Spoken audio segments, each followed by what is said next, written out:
Cricket world cup में आज पाकिस्तान का मुकाबला इंग्लैंड से होगा। दोनों टीमें मैदान में पहुंच गईं। सेमीफाइनल के दौर में शामिल रहने के लिए पाकिस्तान को गैर मामूली कारकर्दगी दिखानी होगी।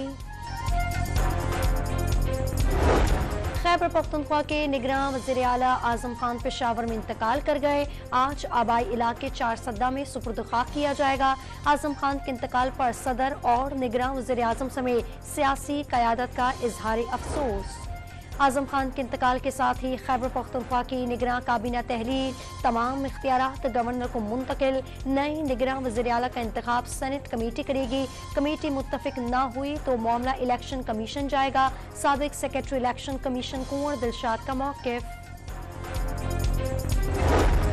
सिहूनी रियासत दहशतगर्दी में तमाम हदें पार कर गई। गाजा में रात भर अस्पतालों के अतराफ बमबारी। टैंकों के महासरे ने जख्मियों की आमद मुश्किल बना दी। अल-शिफा अस्पताल की बिजली मुकम्मल बंद। आलमी इदारा सेहत का गाजा के अस्पतालों पर हमलों पर इजहार तशवीश। तिब्बी अमले के लिए फराइज की अंजाम दही नामुमकिन हो चुकी। इलाज न होने से हजारों जानें ज़ाया हो सकती हैं। सरबराह WHO का आलमी बरादरी से फौरी इकदाम का मुतालबा।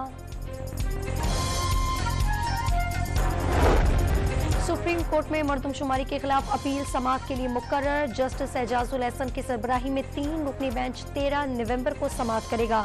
मरदमशुमारी के खिलाफ दरखास्त बलूचिस्तान हाई कोर्ट में खारिज कर दी थी।